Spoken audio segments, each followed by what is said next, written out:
High বন্ধুরা, আজকে আমি আরেকটি নতুন ভিডিও নিয়ে এসেছি আমাদের গ্রাম এবং এলাকার কিছু প্রাকৃতিক পরিবেশ নিয়ে। আশা করি আপনাদের এই ভিডিওটি ভালো লাগবে। আপনারা দেখতে পাচ্ছেন এখন আম কাঁঠালের সময়, আম কাঁঠাল পাকার সময়, ফসল ঘরে নেওয়ার সময়, যাকে বলা হয় এখন জ্যৈষ্ঠ মাস, আর এখন চলছে গ্রীষ্ম ঋতু। আশা করি ভিডিওটি সবার ভালো লাগবে। তা বন্ধুরা, প্রথমে আপনারা দেখতে পাচ্ছেন একটি ভিটা, যার নাম স্থানীয়ভাবে কেতুর ভিটা নামে পরিচিত। আর এই পথ হচ্ছে আমাদের গ্রাম থেকে স্কুলে যাওয়া আসার পথ। একসময় আমরা এই পথ দিয়ে যাওয়া আসা করতাম। এই ভিটায় একসময় বড় বড় গাছ, বড় বড় অনেক বাঁশঝাড় ছিল, কিন্তু সময়ের পরিবর্তনে এখন নাই। কিছু অংশটা রয়েছে, তারপরেও চারপাশে শুধু সবুজ আর সবুজের সমাহার, দেখে যা খুব ভালো লাগছে। তা বন্ধুরা, এই যে সবুজের সমাহারের মাঝে প্রাচীর এবং দেয়ালে ঘেরা যে স্থানটি দেখতে পাচ্ছেন, এটি আমাদের চরমশপুর মাধ্যমিক বিদ্যালয়, এবং এখানেই রয়েছে আমাদের প্রাথমিক বিদ্যালয়, যেখানে একসময় আমরা সবাই পড়াশোনা করেছি, খেলাধুলা করেছি, যা স্মৃতি হয়ে আগেও মিশে আছে। যদিও এখনকার যে বিদ্যালয়টি দেখতে পাচ্ছি, এখনকার মতো এরকম সুন্দর প্রাকৃতিক পরিবেশ আমাদের ছিল না। তা বন্ধুরা, এই পথ ধরে এগিয়ে কিছুদিন গেলেই পরে একটি প্রাচীন বড় বটগাছ পাওয়া যাবে। আর এই বটগাছ থেকে আরেকটু আগিয়েই 3 রাস্তার মোড়, একটি গেছে মঠবাড়ির দিকে, একটি গেছে নদীর দিকে, যা যদুর ঘাট। আর এই যে পথ, এই স্কুলের পথ, এই পথ ধরে কেবল আমরা আসলাম।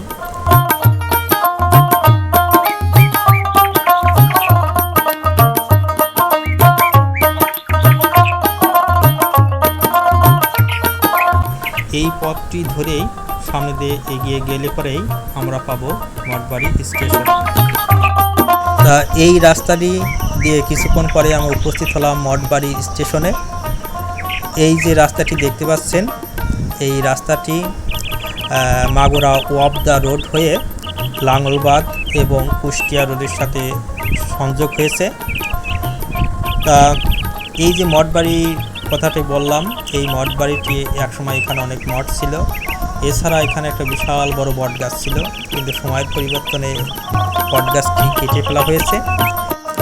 এই মঠবাড়িটি তখন জনমানবহীন ফসলের মাঠ আর রাস্তার পাড় দিয়ে বয়ে যাওয়া সারি সারি বাবলা গাছ ছাড়া তেমন কিছু ছিল না। তা এখন প্রাকৃতিক পরিবেশের সাথে সময়ের স্রোতে সব কিছু পরিবর্তন হয়েছে প্রকৃতির, পরিবর্তন হয়েছে মানুষের মন মানসিকতার, কিন্তু সেই স্মৃতির প্রেক্ষাপট আজ এইভাবে দেখতে পেয়ে তারপরও মনটা অনেক ভরে গিয়েছে। এই যে পাকা রাস্তাটি একসময় এলাকার আমাদের একমাত্র পথ ছিল। আর এই পথ ধরে কিছু দূর এগিয়ে গেলেই কিছু বিল্ডিং দেখতে পাবো।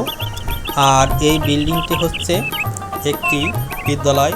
বিদ্যালয়ের নাম হচ্ছে মালাইনগর সরকারি প্রাথমিক বিদ্যালয়। এই বিদ্যালয়টি তৎকালীন সময় এখানে ছিল না, তারপরেও বিদ্যালয়টি অনেক সুন্দর, যা সবুজের মাঝে দাঁড়িয়ে আছে। আপনারা দেখতে পাচ্ছেন এই বিদ্যালয়ের চারপাশে প্রাকৃতিক পরিবেশ, যা তৎকালীন সময় একটি ছিল জনমানবহীন একটি স্থান, যা যতুর ভিটে নামে পরিচিত। এইখানে শুধুমাত্র গাছগাছালি, পাখপাখালি আর কলপাখালি ছাড়া তেমন কিছু এখানে ছিল না।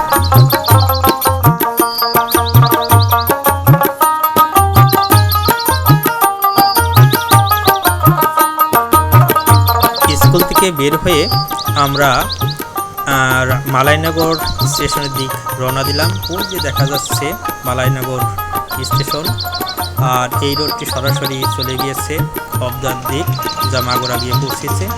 আর এই যে 4 রাস্তার মোড় দেখা যাচ্ছে, এর বাম দিক গিয়েছে আমাদের গ্রাম, আর ডান পাশে দিয়েছে দারিয়াপুরের দিকে।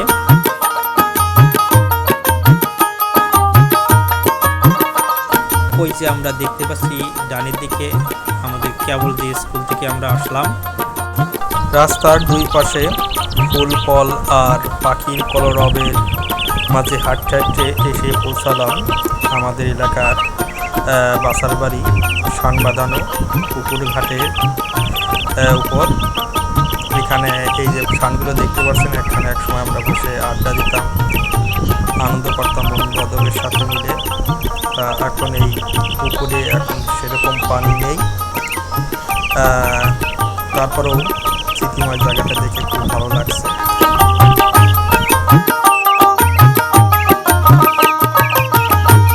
তারপরেই আমাদের এলাকায় প্রাক প্রাথমিক শিক্ষা কেন্দ্র সনাতনীদের জন্য গীতা পাঠের জন্য একটি সরকার পক্ষ থেকে স্কুল করে দেওয়া হয়েছে, যা সর্বজনীন কালী মন্দির চরমায়নগর বালাপাড়া অবস্থিত।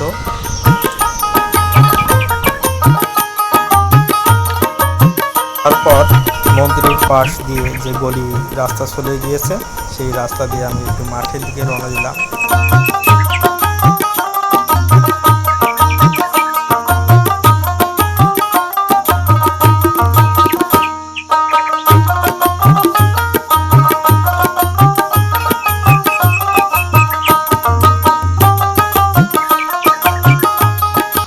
কিছু দূর এগিয়ে আমরা দেখতে পেলাম একটি পুকুর পাড়, যেখানে একসময় আমরা সাঁতার কেটেছি, স্নান করেছি, খুব স্মৃতিময় জায়গা।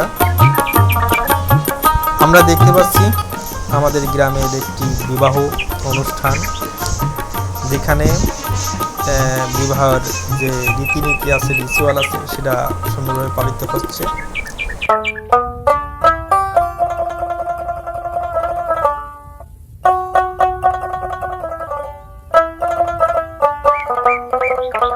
পর দুপুরের খাবার খেয়ে আমি একটু আসলাম আমাদের পশ্চিম মাঠে।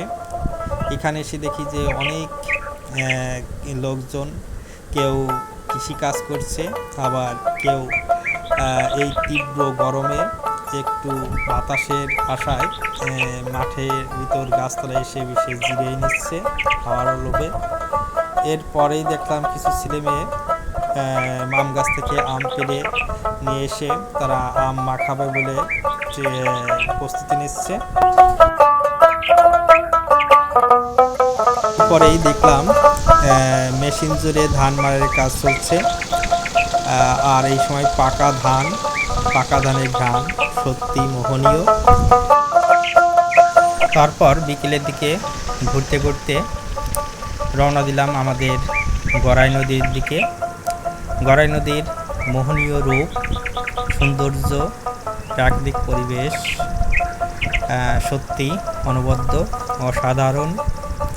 নদী, নৌকা, জল আর এখানকার ঠান্ডা হাওয়া সত্যি আমাকে নরম হাতের শীতল ছোঁয়া আমাকে সত্যি পরশ বুলিয়ে দেয়।